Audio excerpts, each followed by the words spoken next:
За TradingView платформ болвол юу гэдэг? Одоо дэлхийд дээр бүх одоо нийтлэг хэрэглэгдэж байгаа хамгийн сүүлийн үеийн төгс одоо чартын тийм платформ байдаг. Бид нар одоо арилжааныхаа ханшийн өсөлт нэмэлтийг хяндаг, түүнийг одоо техник шинжилгээ хийж зурдаг. Одоо энэ дээр бид нар одоо шинжилгээ хийдэг гэсэн үг. За TradingView.com гэдэг энэ платформ бид нар Google дээр бичиж хаагаад за ингээд яваад орчихно. Тийм үү? За ингээд яваад орохоор ийм платформ байгаа. За энэний бид нар энэ product буюу энэ дээр дарахаар супер чарт гэж байгаа. Супер чарт. За тэрнээс өмнө бид нар энэ дээр нэрээ апгрейд хийх юм. Апгрейд нь бүртгэл хийх юм байна. За энд ингээд би бүртгүүлсэн учраас error-сэг байж байгаа. Бүртгүүлээгүй хүмүүст бол ингээд үзэхээр энэ дээр нь бүртгүүлэх гэдэг ингээд цай гараад ирнэ. Тэнд та нар имэйлээ бичнэ, нэг нууц үг оруулна. Тэгээд болоо гэсэн үг тийм ээ. За ингээд орчин.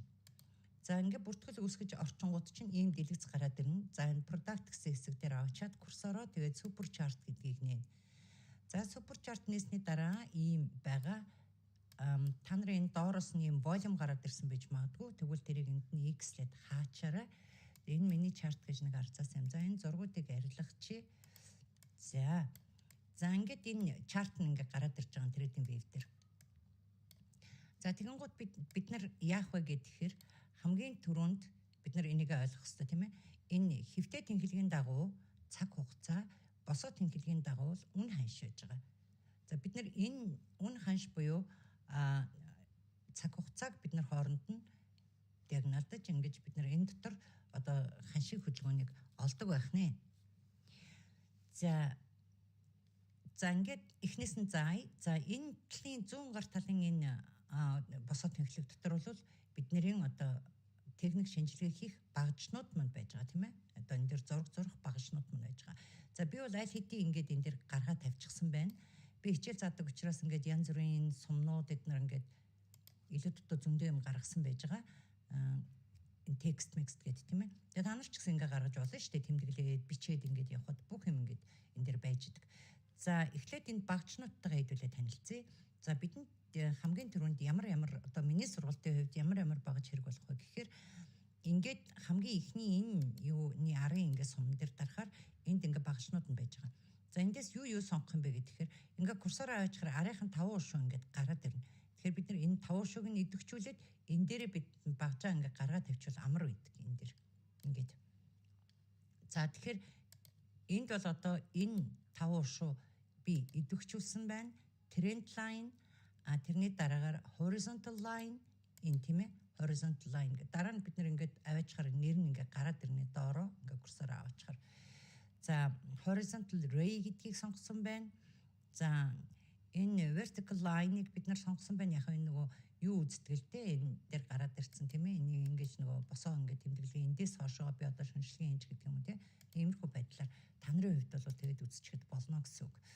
За parallel channel буюу энэ сувг татдаг энэ юу байна? Энийг ингээд 5 шуг нь ингээд дарахаар тэр дээр гарч ирээд байгаа биз? Энэ тийм ээ. Ингээд идэхгүй болохоор байхгүй болоод идэхтэй болохоор энэ дээр нэмэгдэж гарч ирээд байгаа гэсэн үг. За энэ хэдэн багчийг ингээд сонгочноо. За энэний дараа ийшээгээ ороод бид нар Fibonacci retracement гэдгийг ингээд идэвхжүүлэх хэрэгтэй. Энэ Fibo тийм ээ. Энийг. За үүний дараа энэ рүү ороод long position буюу бид нар дээшээгээ одоо баа ярилчаанд ороход байрлуулдаг position, short position буюу бид нар sell ярилчаанд ороход байрлуулдаг position хоёроо бид нар одоо ингээд идэвхжүүлээд ингээд авчнаа гэсэн үг. За доошоо явахлаар энэ price range буюу хідэн одоо PP-ийн арилжааны зураг гаргаж байна вэ гэдгийг шалгаж үздэг энэ багж байгаа. Date range буюу энэ. За энэ date range ч баг хэрэггүй байх туу та нар тийм ээ. За үүний дараа энэ үзгэн дээр ингээд яваад очихоор brush гэж байгаа. Энийг ингээд сонгож аваад энэгээр бид нар одоо ингээд ийм зураг зурж болдог гэсэн үг тийм ээ. Энэ цагаан өнгөтэй байгаад байгаа учраас харагдахгүй байгаа юм байна. Ингээд одоо зураг зурж болно гэсэн үг. Курсор хоёроо хаваачлаа, remove хийлээ. За тэрний дараа бид нар энэ arrow авч болно. Rectangle бол заалшгүй. Хэрэгтэй бид нар энэ нөгөө level татдаг учраас за энэ хэрэггүй.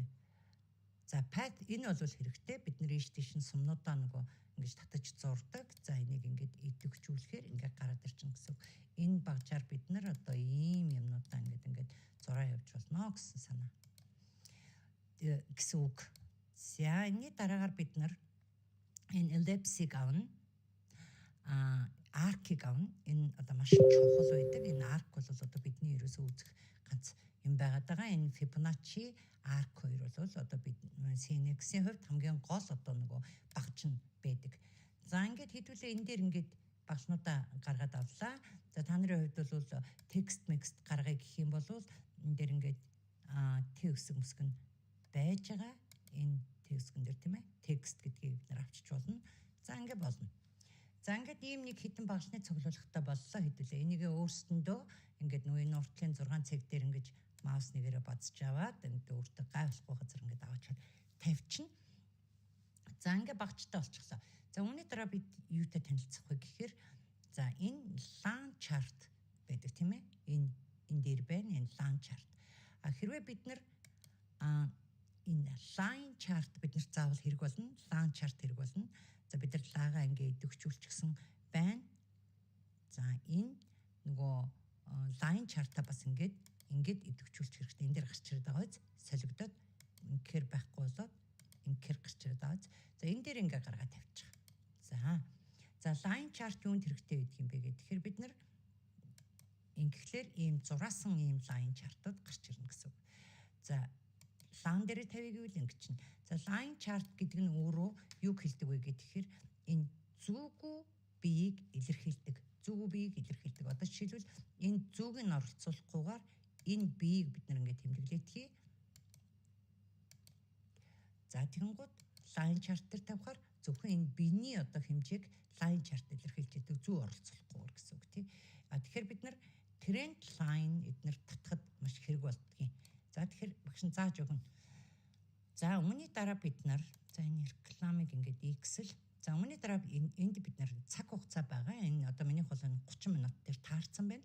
Та нар ингээд энэ дотроо ингээд идэвхжүүлж болно. Би бол идэвхжүүлдгүй шууд ингэж байгаа солио явчихдаг. Та нар ингээд 1 цагийг 30 минутыг 15 минутыг 5 минутыг тийм ээ. Одоо гол минутууд байна шүү дээ. За тэгээ шууд 4 цагийг одоо энэ 2 3 эднэр хэрэггүй шүү дээ. Нэг сайн хэмжээг бол зааж чаддаггүй. Daily-г, weekly-г, monthly-г. За ингээд энэ хэдийгээ ингээд сонгоод авчих. За энэ дээгүүр ингээд цагнууд чинь ингээд гараад ирчихсэн байна. Line chart ч юм байна. Line chart ч юм байна тийм ээ. За энэ хэд ахт ер нь ингээд болно. За хэдүүлээ одоо 5 минут дээр ингээд тааруулъя. За тэгэхээр нэг энэ ширхэг ла том жижиг байх нь хамаагүй нэг ширхэг энэ ла 5 минут л явсан гэсэн үг. Эхлээд 5 минут яваад дууссан. Дараагийн дахиад эхлээд 6 минутаас эхлээд 10 минут ингээд 5 минут яваад дууссан. Тийм ээ? Энийг илэрхийлж байгаа гэсэн үг. За 15 руу шилжүүлээд харах юм бол нэг ла 15 минут л яваад дуусж байгаа. 30 минут руу шилжүүлвэл нэг ла 30 минут тийм ээ? За ингээд 1 цаг руу мөн адил 4 цаг руу ингээд явах юм бол 1 ла 4 цаг яваад дуусж байгаа гэсэн үг. За тэгвэл хэдүүлээ одоо нэг энэ 4 цагийн энэ лаан дотор хэдэн 1 цагийн ла байна вэ гэдгийг хэдүүлээ ингээ харъя. Энд тэрхий нарийнхан болц тийм ээ. 1 2 3 4. 4 ширхэг 1 цагийн лаа чинь нийлээд 4 цагийн ийм лаа болж байгаа байх нь шүү дээ тийм үү. За тэгэхээр бид нар энэ 4 цагийн лаа дотроо яаж явж гэнэ вэ гэхээр 1 цаг дээр эхлээд нэг ийм жижиг улаан гарч тэгээд нэг ногоон гарч нэг жижиг улаан гарч ингээд нэг ханш хөдлөхгүй байсан мэт. Тэгж байгаа сүүлийн нэг лаан дээр унаад өгч тийм үү. Тэгэхээр энэ 4 цагийн лаа яаж явсан бэ гэхээр эхлээд 1 цаг нь гарч ирээд нэг жижигхэн гарч 2 дахь цаг дээрээ дахиад жижигхэн гарч 3 дахь цаг дээрээ дахиад ингээл исэн байна энд тийм ээ. Ингэж жагаад хамгийн сүүлийн 4 дахь цаг дээрээ уналт хийгээд ингээд нэг ийм улаан лаа үүсэд дуссан байжээ. Ингэж ойлгож байна. Хэрвээ энэ эхний цаг энэ ногоон өнгөтэй байсан бол эхний тэр 3 цаг дээрээ 1-р цаг, 2-р цаг, 3-р цаг гэжсэн 4-р цаг дээр ингэсэн байсан бол энэ одоо өнгөн солигдоод ногоон өнгөтэй байх бич. За лааны өнгө яаж хувирдаг вэ? Яад улаан гараад тий ягаад ногоон гараад байт юм бэ гэхээр яг 4 цаг 00 минут ч юм уу 12 цаг 00 минут гэхэд ингээд юу яасан бэ ч тийм ээ? Лаа нэгдсэн бич. Нэгдчихэд доошогоо энэ нэгдсэн газраасаа доошоо явахаар өнгө нь улаан болчдөг. Нэгдсэн газраасаа дээшээ гараад ирэх юм бол өнгө нь ногоон болчдөг. За, үүгээр нь ялгана гэсэн үг. Тэгин чи юу хэлээд байгаа юм бэ гэхээр нэгдсэн газраасаа дээшээ явна гэдэг чинь ханш өсөж гин гэсэн үг. Өсөлтийн одоо лаа өсөлтийн ханшийг ногоон лагаар илэрхийлнэ. Ингээд доошоо яваад улаан болох юм бол уналтын одоо ханшийг улаан лагаар илэрхийлж явдаг байх нэ.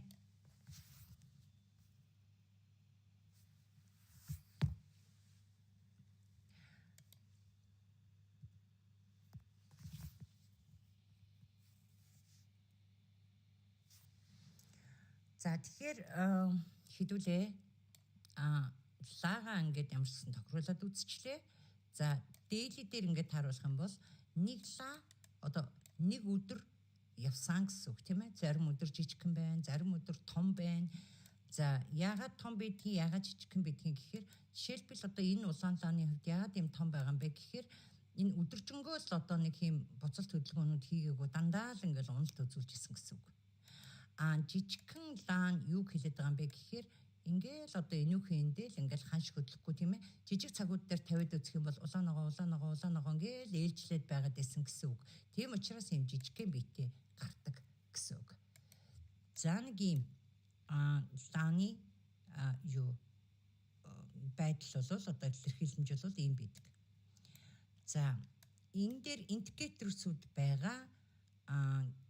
Энэ индикаторыг бол манай CNX хэрэгэлдэггүй учраас багш нь заахгүй харин та нар дараа нь бие дагаад одоо үзье гэж бодох юм бол энийгээ бас индикатор гэдэг одоо YouTube-ээс хаагаад үзэж болно.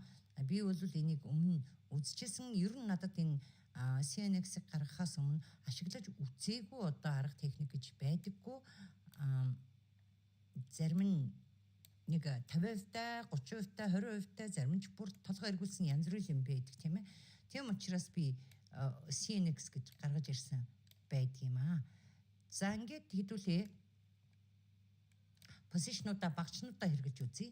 За текст бол мэдээж ингэж аваад тавиад бид нэр энэ дээрээ одоо ингэсэн гэд ингээд бичээд те энэ дээр би ийм шинжилгээ хийсэн байсан ч гэх юм уу тийм ээ. Ингээд юу яаж болно? Бичиж болно. За ингээд delete хийчихье. За хоёр дахь нь болохоор бид нар long position буюу одоо бид нар энэ чинээс дээшигээ баа ярилцаанд орох гэж байгаа юм бол ийшээгээ орох гэж байгаа юм бол ингэж тавиад энийг хэдэн pp stop loss-та байх юм бэ гэдэг юм а бид нар энд ингэж үздэг. Тийм ээ. Хэдэн pp stop loss-та байх юм, хэдэн pp-ийн ашиг авах гэж байгаа, хаа хүртэл явах гэж байгаа гэдгийг бид нар энийг ингэж тэмдэглэж үлдээдэг гэсэн үг, тэмдэглэдэг гэсэн үг ингэж. За тэгэхээр энэ зураасуудыг ингээд татаад өгөхөөр энэ дээр бидний ингээд ханш гараад ирж байгаа үстэй тийм ээ. Татаагүй ч байсан гарна л да энэ цифрээрээ.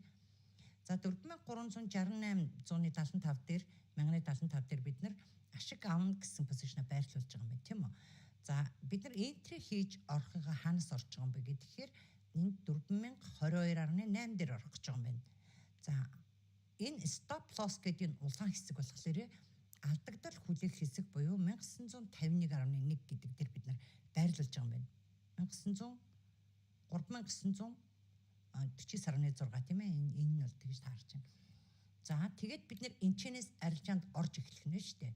Орж эхлэх нь.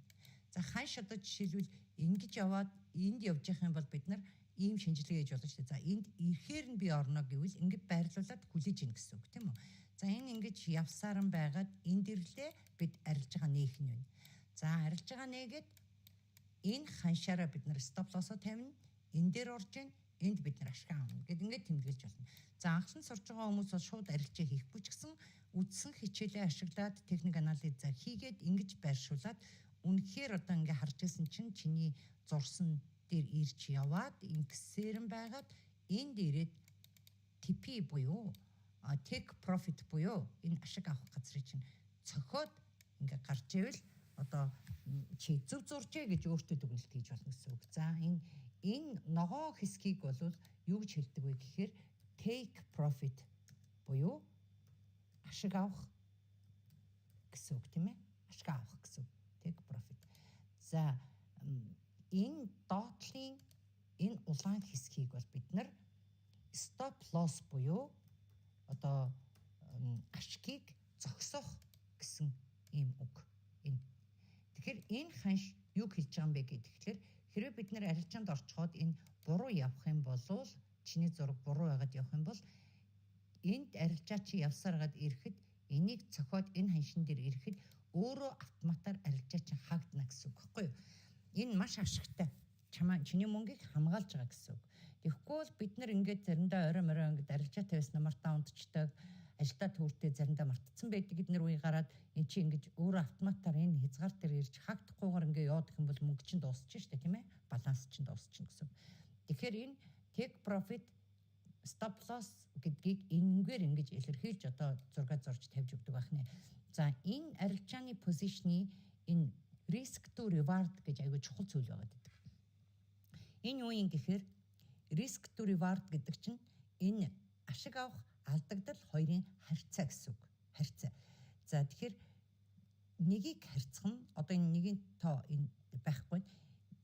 Нэгийг харьцах гэж явдаг. Нэгтэй харьцсан гэж явдаг. Нэгийг харьцах нь 682 гэдэг нь юу гэж байгаа юм бэ гэхээр чи ийшээгээ $100 stop loss буюу алдагдал хүлээх газраа хязгаарлаж тавиад өгсөн байлээ гэж бодоход ийшээгээ энэ 100-гийн одоо нэгийг харьцах нь 682 гэхээр $682 ашиг авахар тийм ээ ийшээгээ $682 ашиг. Тэгэхээр энд $100 алдаад алдах юм бол $100 алдна, авах юм бол $682 авна гэсэн энэ харьцаа баггүй юу?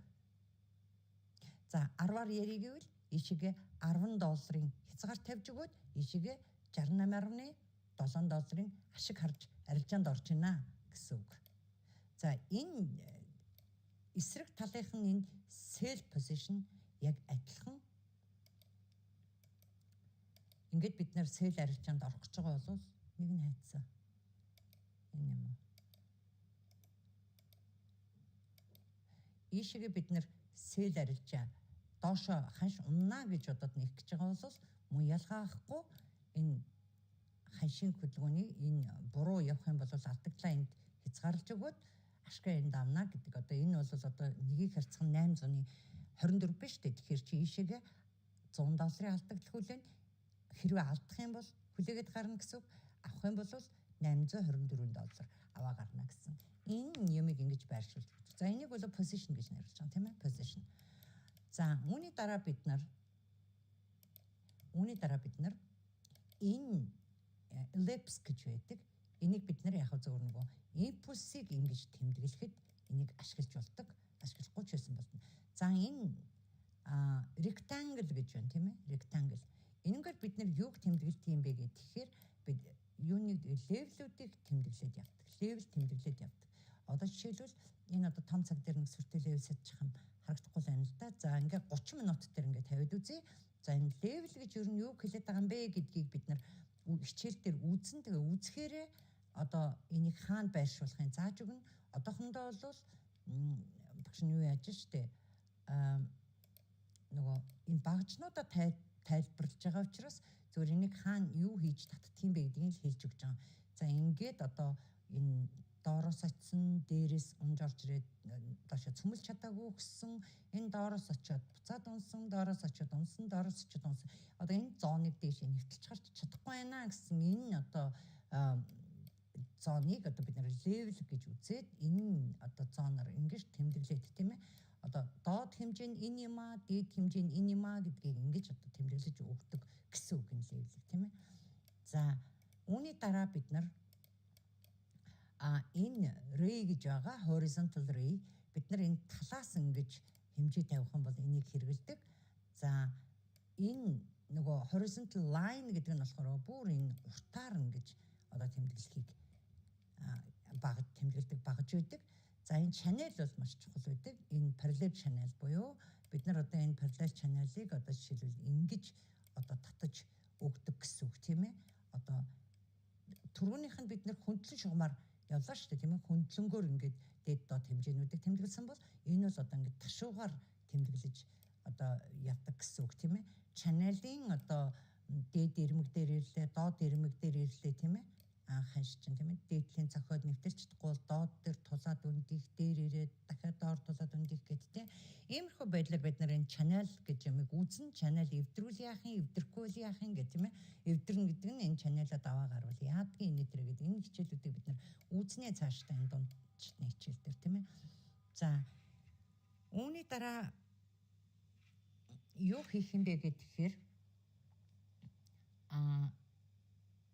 энэ одоо vertical line гэж байдаг. Энэ бол яг нөгөө юу харжулдаг? Энэгээр одоо нөгөө он сар тийм ээ. Энэ доор он сар нь яваад байгаач энэ хэсэгт те. За энэ он сар нь за би энэ тэдэн сарын тэднээс өссөн байна. Ингэсэн байна гэд энэгээр ингээд он сараа тэдэн онд ингэсэн байна гэд ингээд тэмдэглээд үзэж харж болдог гэсэн үг.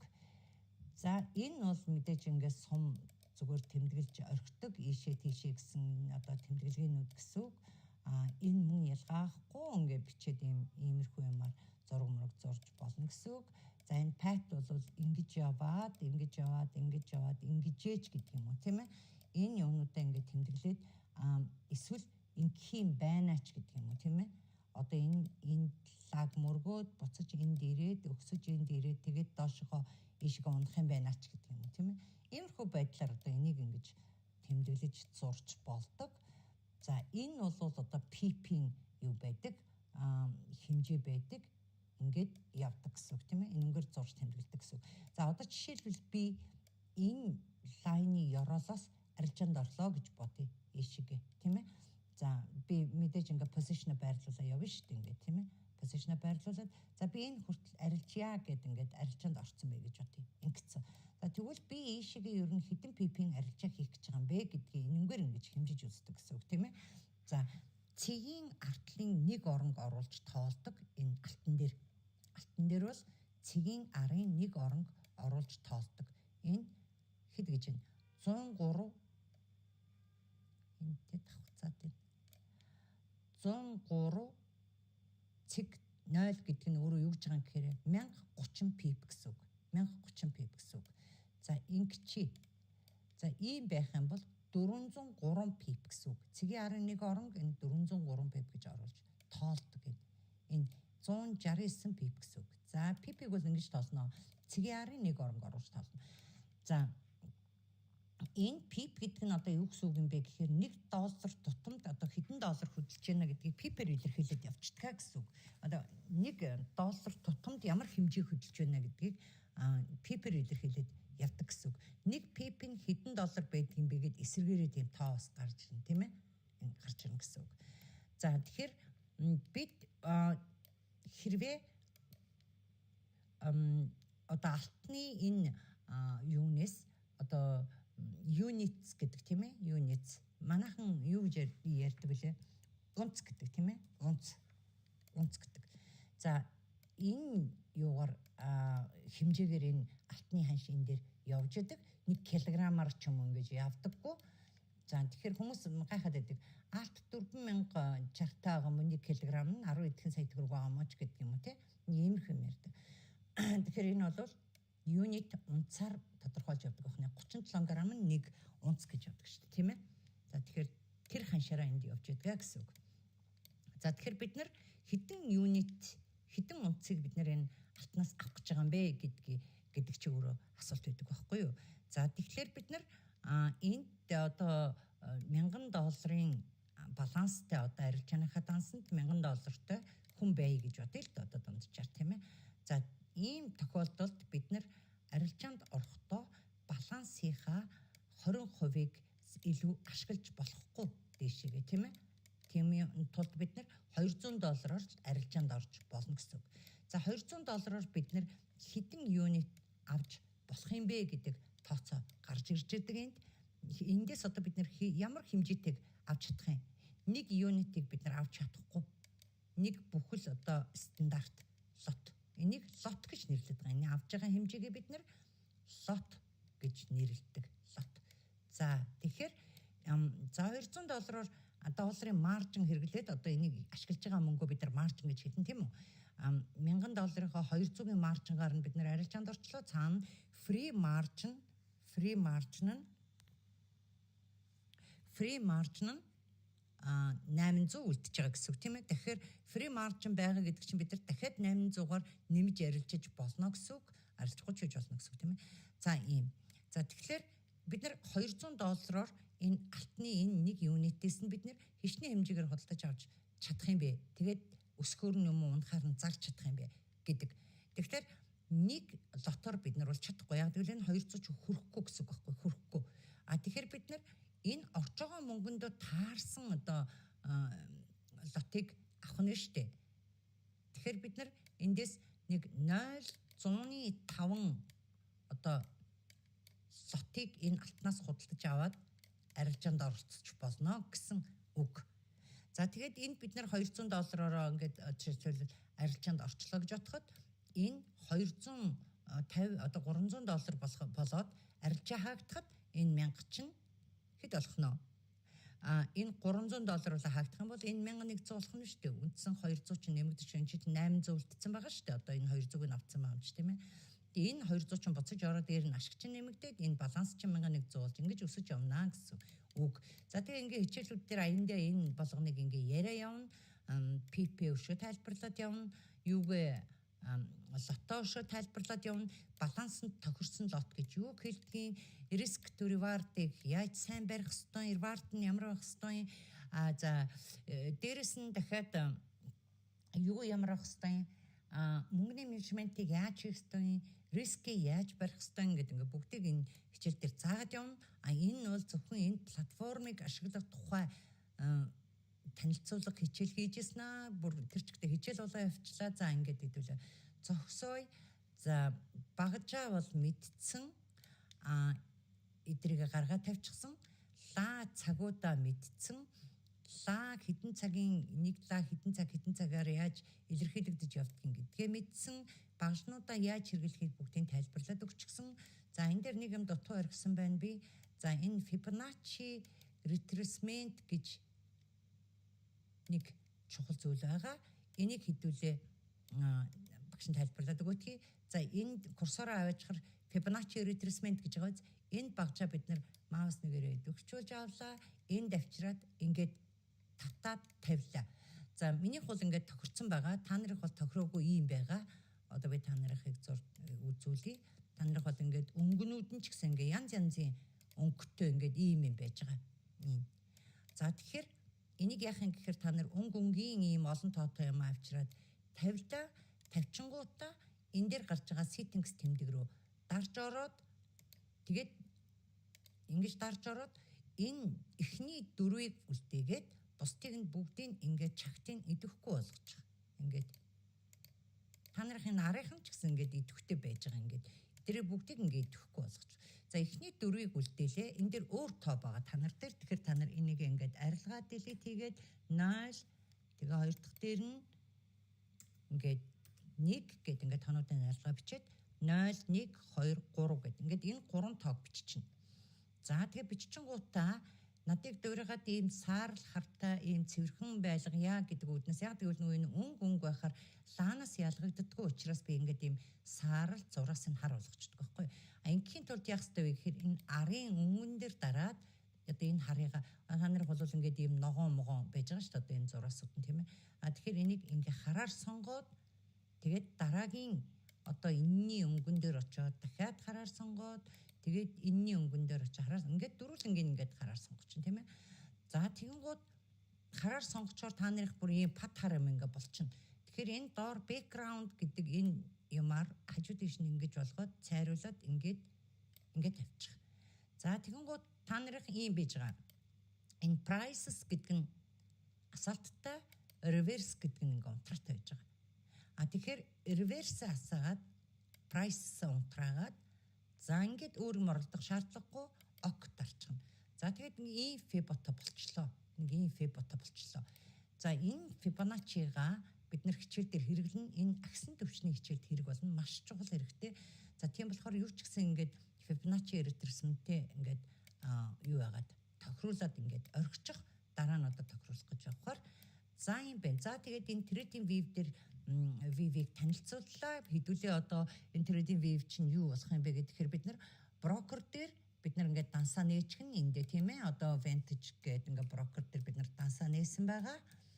Заавар бичлэгийн дагуу. За тэгээд энэ нээсэн дансаа бид нар MetaTrader 5 гэдэг энэ утсан дээрээ бид нар MetaTrader 5 гэдгийг аппликейшнээ бид нар татсан байгаа. За ингээд бичиж тайчин штэ тийм ээ. MetaTrader утсан дээр App Store дээр хэдүүлээ MetaTrader 5 гэд ингээд татаад даунлоод хийгээд суулгах чинь гэсэн үг. За тэгээд тэр лүгөө бид нөгөө тэр заавар бичлэгэн дээр хэрхэн холбох вэ гэдэг нь байж байгаа учраас холбочихно. За тэгээд бид яг нөө Vantage Broker дээрх дансаа Meta-тайгаа холбочихсон. Одоо бид арилжаа buy sell товч дарахад бэлэн боллоо гэсэн үг. За ингээд бэлэн болчиход бид арилжаанд орох гэсэн чинь юу байхгүй. Ханш өсгөж чинь унах чинь хаанаас яаж харах вэ мэдэх вэ болно тийм үү? За тэгэх юм бол бид энэ trading wave гаргаж тавьж агаад утсан дээрээ энэ trading wave аппликейшнийг татчихад бас ингээд ороод иж болно. Гадуур дотор ажилтаа төрөлтөө явж байгаа бол гэхдээ утсан дээр энэ зураг мөргийг зурхад жоохон хэцүү. Айгүй complicated. Би бол нэг тардагч юм билээ. За ингээд ямар ч гэсэн юу яана trading wave дээр бид нар шинжилгээгээ хийхэд тулд ийм баг хэрэгтэй байна, эднэр хэрэгтэй байна, лаа цаг ингээ бүгдийг бэлдээ тавьсан тийм ээ. За одоо ингээ бэлэн гэсэн. За одоо ингээд хэдүүлээ энэ дээрээ хичээлээ үзнэ гэсэн үг. Тийм ээ. Багшаа заасан хичээлийг та нар сонсоод үзээд нэг хичээл үзээд одоо заасан хичээлийн ингэн гэж хэлсэн гэдэг ингээд зураад тийм ээ. За тэгээд зураад шинжилгээгээ хийгээд би бол одоо энэ чэнэс өснө гэж үзэж байгаа юм байна. Миний харуулвал тэх юм байна. Одоо унна гэж үзэх юм байна. Тэгвэл би эндээс энэ хүртэл ингээд ороод ийшээгээ унгаана гэж үзэх юм байна гэд ингэх юм бол ингээд орхичих. Тийм ээ? Ингээд орхичих. Ингээд. За тэгээд ингээд орхичингууд чинь хэсэг хугацааны дараа чиний бодсноор ханш ингэж орж ирж эндээс аваад ингэсэн байвал одоо ханшиг чи эндээс орох гэж бодъё л тань толгойг нэргүүлээ. За ингээд орно гэж бодсон байж итэл ханш ингэж очиж аваад энд ирчихсэн одоо байж ивэл чи би зураг зөв зуржээ гэдэг нэг амжилт тийм үү. За ингээд та нар ингээд хитчнээн позишн ингээд байршуулад ингээд ийшээ тийшээ явна тэгин ингээд зураад нэг 10-20 удаа та нар ядаж юм позишн чинь ингээд байрлуулахад нэг 50%-аас дээшээгээ зөв явсан байх юм бол за би амжилттай арилжиж чадах юм байна гэдэг мессежийг аваад өөртөө дүгнэлт хийгээд тэгээд одоо арилжаанд орж эхэлж болно гэсэн үг. Түүнээс зүгээр нэг buy sell товч дарчингуудаа л ийшээдэг дараад үзье, ийшээ нэг дараад үзье, юмыг яаж мэдгүй өсчих магадгүй унчмаг ийм арилжаа бол байдгүй маа. Тийм учраас та нар сургалтанд сууж байгаа шүү дээ. Тэргээ мэдж байгаа тийм ээ. За ийм бай. За тэгээд дараагийн хичээлээр хэдүүлээ. Багш дараагийн хичээлийг дахиад бичлэгээр оруулчихна. За ямар ч гэсэн trading wave-ийг ингэж ажиллах нэ. За баяртай.